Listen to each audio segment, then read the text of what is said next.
So, guys, for those of you that are fairly newer to recruiting, this industry requires resilience, thick skin, determination, relentless work ethic, and you've got to be the most aggressive you've ever been in your life. You're fighting for your life every day. That's the mentality you have to have. And if a manager responds to you, it's not a no. Even if it is a no, it's not a no. It's an opportunity for you to figure something out and to get a small win or plant a seed with that manager. If it in fact HR does call me back and they're like, oh, well, we work with other recruiters that are contingent, like, should I just give and just be like, oh, sure, I can do contingent too, pick me? I wouldn't. Okay. I'm not saying you shouldn't do that quite yet, depending on where you're at. But that conversation goes like this to that HR person. Look, I know this might sound unorthodox to you, and I realize that we're not like every other recruiter out there who essentially does work for free. But what I've noticed in my years of doing recruiting is a lot of the recruiters who work on contingency, aka working for free, you're really not their priority. I don't know if you realize that. I wish you could actually sit in their office in their bullpen and see what actually happens, but they are prioritizing jobs where they're making more money above yours. So I only bring that up not to bash my competition. I bring this up to tell you that, in your mind, you might think that paying me a fee tomorrow for not doing any work is a bad thing. But in reality, you're our priority. And I can tell you right now, my recruiters will work a lot harder around the clock. They'll stay here longer because they know that there's skin in the game, that you guys are invested with us. You see the value in us. And in return, what that means is the quality of candidate that you're going to get is going to be above and beyond anything you'll receive from a free recruiter. I promise you that. Because those free recruiters are on Indeed, they're on Monster, they're looking at passive candidates, they're looking at recycled candidates. And I gotta imagine that's not what you're looking for, right? No, we're not. Of course you're not. We go after employees at companies that are meeting and exceeding company objectives year over year. We roll up our sleeves like Jerry Maguire and we go get the business. Okay. That's what we do. We don't sit back. We don't do job postings. We don't wait for resumes to come in. Once you and I agree to work together, we're getting after it. And we're finding candidates that never wanted to leave their job. Russ, I want to hire you right now. I love that. Yeah. Yeah. Guys, I'm just reeling off 27 years of experience. I've gone through all these objections. I love this type of coaching right now. This is my comfort zone. So guys, for those of you that are fairly newer to recruiting, this industry requires resilience, thick skin, determination, relentless work ethic, and you've got to be the most aggressive you've ever been in your life. There's nothing out of bounds in this industry. You're fighting for your life every day. That's the mentality you have to have. And if a manager responds to you, it's not a no. Even if it is a no, it's not a no. It's an opportunity for you to figure something out and to get a small win or plant a seed with that manager. Recruitemy Leadcast is a great sales pipeline builder. I can go into a few accounts right now. I see it where managers are responding all day, every day to automated messages saying things like, hey, the candidate looks great, but we just hired someone last month. What do you guys say when that happens? Do you write back, okay, thank you, have a good day, happy holidays? You mean Because the I'm next actually one? seeing those responses on Leadcast and it drives me nuts. So I'm not here to like be upset with you guys. I'm just telling you that that type of response is gold. That is an automated message that you're sending out while you're doing other things and you're getting responses from like VPs. You got to run with that and set up a meeting as soon as possible. I guess for me, I definitely have sent that response before. I don't think it's my favorite. It's like probably my least favorite response. Don't have anything that consistently produces fruit from that perspective. Like I've tried that's great. Happy to hear that. I'd love to learn more about your hiring process and somehow get them on the phone. I've tried talk about other clients' situations, hey, I hope everything works out. It's a crazy market, and yeah, just as to have people on your bench, as you say, I'd love to spend some time because I'm recruiting in your space all day, and I might have people if something was to happen with this person. Yeah. to get them on the phone. Like, I don't know, what is your recommendation from a response perspective, like when they say that Yeah. they found something? I would always have one or two NPCs on deck at all times. You know, um, I would have, I would know your niche really well, know what the most common desired skill set is now. And, when I was doing wireless telecom, there was really five, I called them buckets. There were like five buckets of skill sets that were high in demand. If I remember right, it was like technicians, it was engineers, it was like these quality inspectors, it was project managers, and it was construction managers. Those are the five silos, I call them, where I knew majority of companies needed one of those skill sets, right? So I made it a point to have two NPCs in each of those five buckets at all times every week. And if one fell short, I'd work on getting a candidate in there. That worked out really well for me. It was almost like owning a floral shop of roses. I only say this because my friend worked in that business, and what they had to do is like, they got product every day or every Friday, and they had to go out and pro market that product and sell those roses. No difference than human capital. You guys have to, in your head, visualize you own a warehouse. You've got these NPCs on a shelf, and every day they sit there, they're collecting dust, and you're not making money. So what are you going to do to push these NPCs out and get them sold? So you got to that's your inventory. Always have inventory. Does that make sense? Absolutely. Is there a recommendation to segue to that note without seeming like you're not paying attention to their message? Like, they hired somebody. I have NPCs. Like, I'm not completely ignoring the fact that they don't need them, but like, what's your approach? So if I'm understanding the question right, they've hired someone recently and they're responding back, "Hey, great, but we just hired someone. Your timing's off." Essentially, yeah. Like Okay. shoving an NPC. Like, Yep. how do you recommend put kind of position? No problem. Ellis, you can chime in here too. I see you kind of like perked up, but I respond with, "Oh, that's awesome. Congrats. Hey, I think it's really important that we get on a phone call because I do want to understand what that candidate possessed. Because what I'm going to do for you at no charge is I'm going to start pipelining the same type of candidate because I'm confident that by January, February, you're going to have more needs. So I'm gonna actually help you here and get you ahead of it. And I bring up the baseball example all the time, like the farm system in baseball. Like Major League Baseball teams have a farm system because they're preparing for injuries and promoting and everything else. It's important. Like as a hiring manager in an organization, if you don't have a bench of resources, if one of your top key players resigns or quits or whatever, like you're kind of screwed. You need a bench.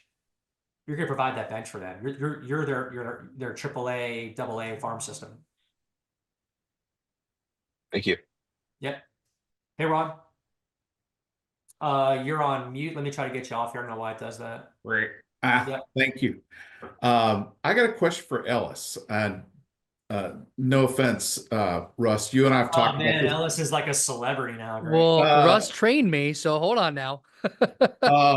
Russ, you and I have talked about this before, but I'd like to get Ellis's perspective on it. I've got an opportunity to help a payments company hire what they say is about 1099 salespeople. You follow me? Yeah. And to that end, I've had a little experience with it, so I'm asking for a retainer, a monthly retainer up front, plus a bonus whenever they start. Have you ever had experience with something like that? And if so, how would you structure the compensation for me? I have had experience, but it's a unique space I operate in. So our main business is hiring attorneys and paralegals, and most of them are not working on 1099. We have a division of our company that works with placing off-duty police officers with various security companies. And a lot of times that's 1099, where they need 3 cops at this concert. We're going to get them to that concert, right? We're not paying the cops at all, but we're facilitating that placement. What we will charge is basically an hourly rate. So if that officer works 10 hours, we're going to charge $10 an hour or $5 an hour, whatever it is. And the rate is basically based off of how many total hours the client gives us. So if it's anything less than 500 hours a month, we're billing $10 an hour. And it kind of goes down from there with quantity, right?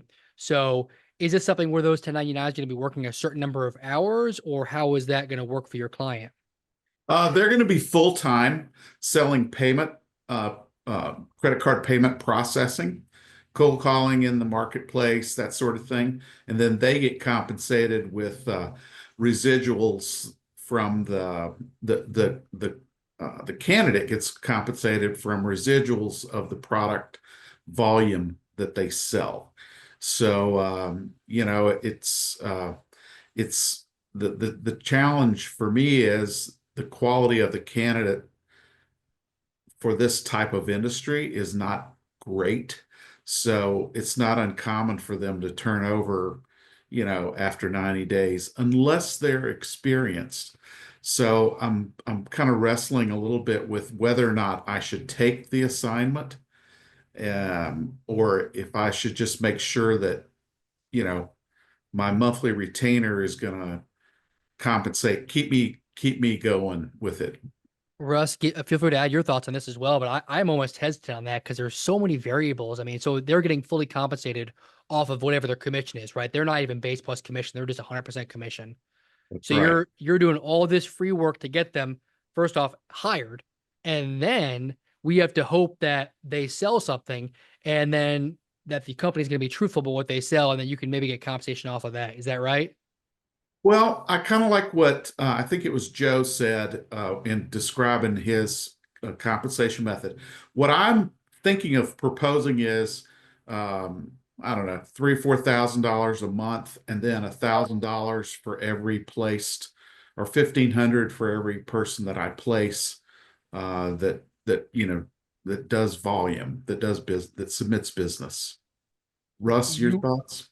you would have to define what business is and what volume is, and I'd have that written out in very simple terms in a contract, because when you start introducing terms that can be so a lot of variables with them, right? They're very fluid terms. My volume and your volume might be very different, and what I don't want to see, Ron, is them say, well, this wasn't enough volume for us, and you get screwed out of a payment. So I would make sure that if you're going to do that, you're putting exactly those definitions are clearly defined in whatever contractual agreement you guys are going to have. Verbal agreements are legitimate, but put that in writing, please do. Yeah, I'd back up Ellis with that, especially with Ellis's legal background. Yes, Ron, it seems like a lot of your deals aren't the cleanest, right? Like that, there's some stuff, but it's fine. I mean, you're almost doing like the RPO, recruitment process outsourcing model, in a sense, from what I'm hearing. A lot of this stuff, I mean, which is a really lucrative model. Have you heard of RPO, Ron? No, eliminate me. Yeah, it emerged on the scene years ago. Recruitment process outsourcing. You're basically an extension of the company's HR department, and you commit to doing all the sourcing and recruiting for them. Yes. We landed 1 or 2 years ago. They're pretty lucrative. And in the contract, I said, okay, we are required to send over 500 candidates in the next 30 days every month.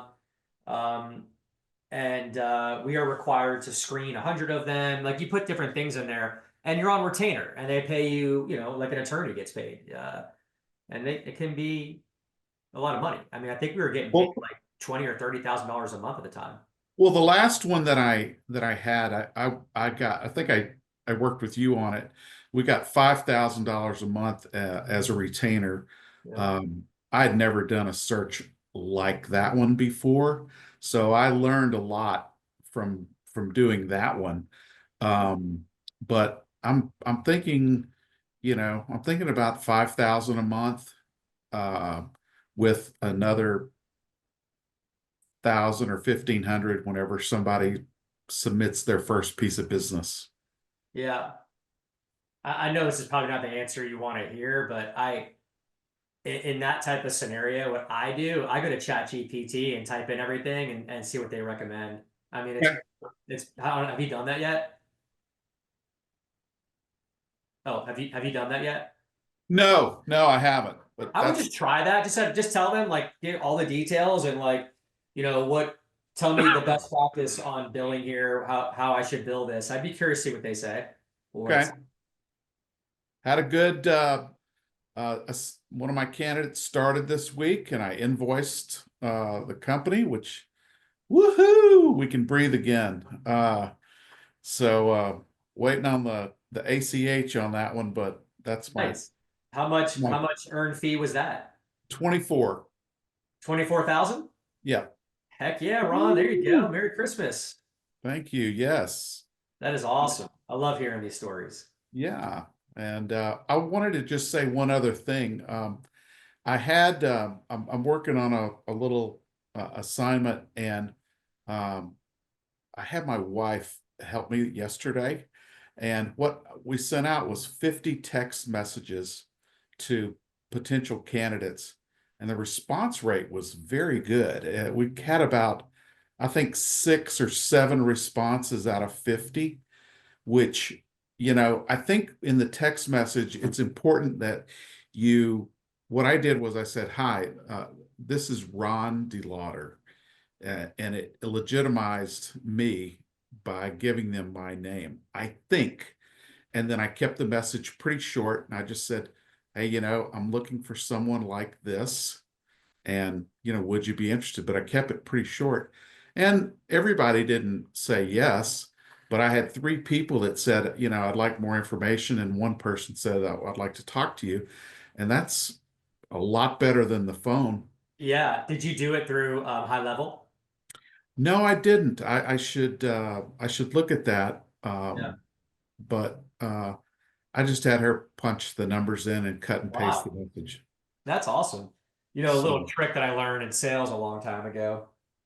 If you guys want to get like a 90% reply rate on text message, just put the first name and a question mark, nothing else. It works. It works like a charm. I mean, think about it. If someone wrote Ron question mark, you'd be like, I'm sorry, I don't know who this is, or yeah, can I help you? Or who is this? Right? That's fine. All you want is a response. Oh, hey, Ron, hey, it's Russell Liebowitz. Sorry, I thought I might have your number wrong, but I do have it right. So, hey, just want to check in with you. 90% reply rates, guys. First name question mark on text. Yeah. well, sometimes You want responses. sometimes we go a while without talking to anybody, sometimes, and it was very refreshing to have some interaction with people. And I just sometimes I position it as, hey, I was just hoping you could help me, hoping So I help gotta say, everyone who's here right now, those of you that are newer, been here a while, Ron has been part of Recruitemy almost a year now, I think, right, Ron? If not longer. And if you don't know Ron, I would suggest getting to know him because he does what it takes. I mean, cold calling, manual work, lead cast. He has everything working, all the systems.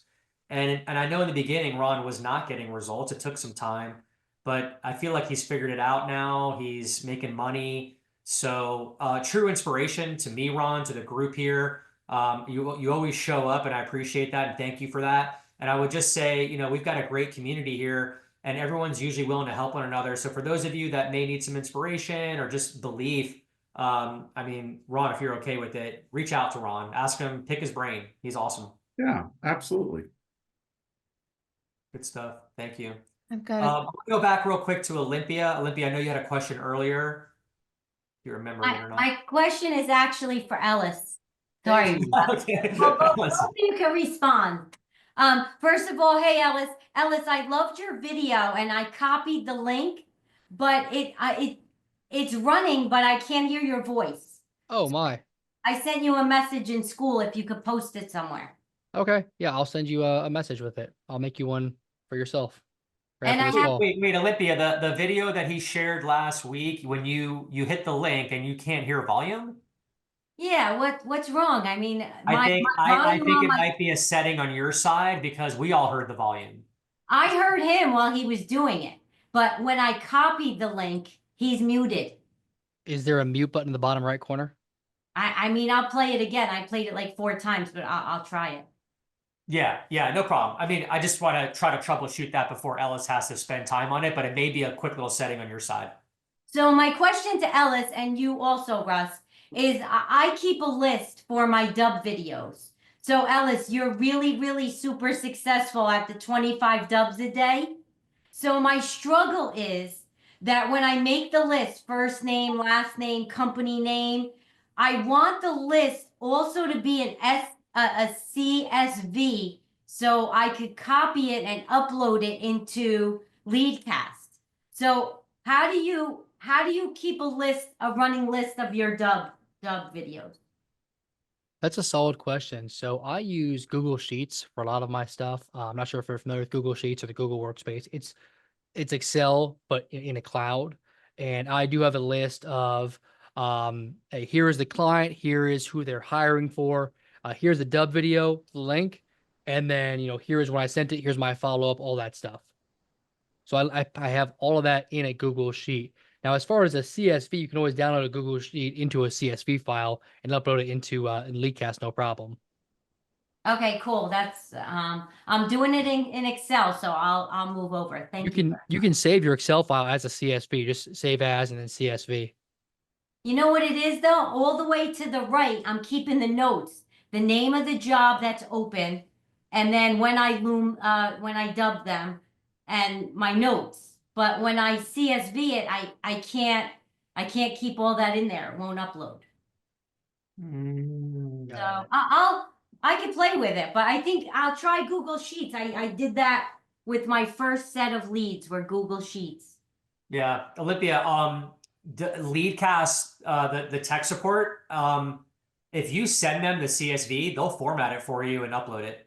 Oh, Doosan has been my best friend. Yeah, Dushan's great. Yeah, okay, good. When Dushan pops up, I say hello. Like I know. Yeah, I talked to him this morning. He's awesome. I love it. Cool. Yeah. Have you guys been following all of the content that Parker put in for all the tricks in Leadcast that you can do? It's pretty cool, like the stealing your competitors' followers and doing the influencer one. And again, guys, the the ChatGPT strategy, the button's right there. Click on it, type in what type of LinkedIn post you want to do. It'll start generating all the posts for you. It's awesome. I stole his a look at the posts from your clients that you're trying to get into. Go into the post and then click on the list. And there's job orders in there. Awesome. Yeah, I like the post that he did where he named all the people that were influential within his niche and tagged them. And that's a great idea. That thing went viral. It had like, I want to say 100,000 impressions. It's pretty good. Wow. Yeah, that was really smart. Hey, Russ, question on LinkedIn content. As you're generating these, should you have some type of animation or picture or something that you're posting, or would you just recommend like, all right, just copy it right out of ChatGPT and post the text? Yeah, no, I'd recommend always having an image with it. So I was going to ask you guys, do you guys know of an AI image creator? I went into Canva yesterday and like I pasted my post that I wanted to do and asked it to generate an image, but the images were like not good. I don't know. I recommend doing a video or an image with your post. Okay. Well, I actually do know two AI image generators. They're pretty good. One is Dolly through ChatGPT itself. Okay. The second one is Midjourney. It's through Yeah, I a just saw that. Discord. I think Matt just posted Midjourney. Okay, cool. Yeah. Awesome. And by the way, like Midjourney, I think is like $30 a month. I think ChatGPT is $20 a month or something like that. So worth every penny. Okay. Yeah. Yeah, the images tend to get more views on it. And oh, what's cool too is on that ChatGPT shortcut that Parker created, you can type in create an image for me, and then it'll say, I can't do that, but here's the kind of images you should get. It describes it. It's pretty cool. I was kind of curious, Russ, like how was your team generating the images on the post that you guys were doing? Yeah, I wish I had the answer to that. I never asked. So I outsourced that, I could ask him. He might have been using one of those services you just mentioned, probably Dolly. Okay, just curious. Thanks. Leonardo.ai. Okay, got it. Thank you. You know what? I'll post these in school so people have them. Hey Russ, this is Daphne. I have a question for you. Yeah, hey, Daphne, how you doing? Hi. There's one person so what I did is when I sent my search through Recruitemy, those who got back, you know how they accept you and then you get followers from them. So I got one of these nurses and I sent a video. She didn't respond, but I saw a few weeks ago she put a resume on LinkedIn. I was thinking to go take because I don't have a PC candidate. So take it, refine it, and ask her what she thinks about that and if she would love to work with me. What do you think about that? Yeah, it's not a bad idea. You know, I've been seeing a lot of those type of emails lately. I'm receiving them. I think when you can do something free that it saves somebody time Mhm. and you're not asking them for anything back. I Right. love that. I mean, I get sold on that. I'll give you an example, Daphne. I had a video editor go onto my YouTube channel. He did a Mhm. video, sent me a cold email. Hey Russ, I like your channel. I went ahead and created a video script for you that I think would work really well. Just go ahead and shoot the video, let me know, post it. I can create a thumbnail for you and let me know what your thoughts are. No charge. I ended up hiring the guy. I think that's always a really good idea. I'm for it. Yeah, because I mean, I sent her that video. She looked at it, didn't say anything, but she put all her resume with all her work. She looks really good. She looks like a really good candidate, and she doesn't care about moving states or whatever. So I'm like, this is big money. So I could take it and tell her, hey, I have made this. What do you think about it? Can I work with you? Yep. Yeah, I'll actually help you out here too. Another thing you might want to do is show her an example of an NPC template and say to her, you know, this is how I present candidates. It's a little bit different. It's called like a digital portfolio. Sure. Here's an example of what it looks like. Would you be open to me creating this for you and marketing you? So what I wanted to do actually is because her resume is free, take her resume, make it with the NPC and show her and say, this is what I make and this is how I sell. What do you think about it? If she says it's okay, and I would say, hey, since you are not afraid to show your face, would you rather make a video? So, and I use her if she says okay, obviously. I think that's good. I think it's a great idea. I love it. Thank you. Yeah. Trying to find a example of an NPC I could send you guys to give out. I think I have one here. I'll put the link here for you. Yeah, here we go. So guys, if you want to send candidates examples of how you can market them, here's an example NPC that I created a long time ago for my recruiting business. I will put it here in the chat. Okay. I'll figure this out, but it's not giving me the option to send this to, meeting group chat. Okay, there we go. Okay. Did you guys get that? I did. Okay, cool. Yeah, so there you go. There's a sample NPC you guys can send out to show someone what it would look like. That's actually a good friend of mine. He's my college roommate.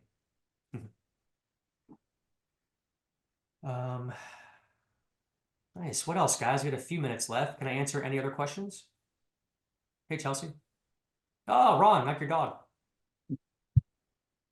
Wait, what happened with Ron? Ron's got a dog in his lap. Chelsea, sorry, yeah. All right. Last All right. So I've got a situation where yesterday, so I had gone to the trade show in end of October and I met a gal. She's CEO earlier this year. She acquired a brand and she had already started her own brand. So she bought this other brand to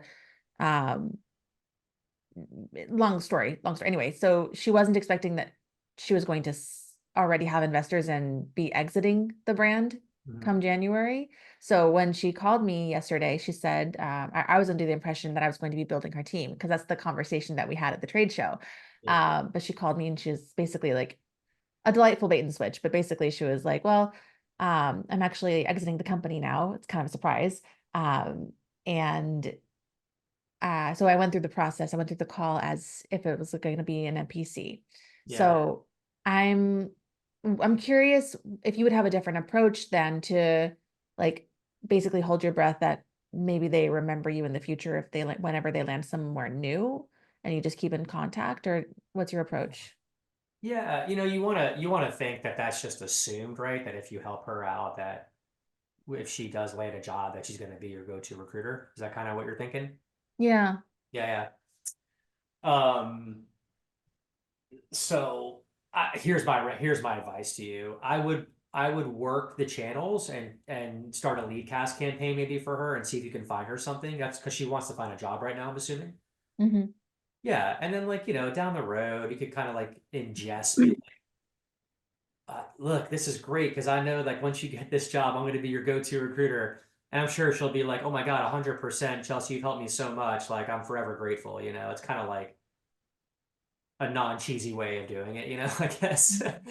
um, does that kind of answer your question, or I don't? Is that like, Yeah, I was just yeah, wondering if you had a different approach in mind, if I was yeah, spinning my wheels, or no, just your feedback. yeah? I know what you're saying. It's like right now you want jobs. Like you probably have plenty of candidates, right? Mhm. Yeah. I would say this. Here's my advice to you. Protect your time right now. It's valuable. No one's going to look after your time more than you. So like, while you always want to be respectful and polite and try to help people, you got to focus on getting some jobs right now. So, but you met this lady at a career fair. It's different. Like it's cool that you talked to her. It's nice that you're going to try to help her. But I would say if every day you're getting calls from candidates, I would kind of make those quick right now because you had the NPCs to market, right? Yeah, I took a sidestep from the NPCs, so I'll use her, and I've got another one that I'm going with. So I'll have two Yeah. throughout this holiday season. Okay. So yeah, my focus right now would just be client acquisition. That's all I'm Okay. focused on. Now, quick question, because both of my NPCs have held the title CEO. Both are flexible. They've both been with small companies, so CEO doesn't necessarily like you wear a lot of hats, right?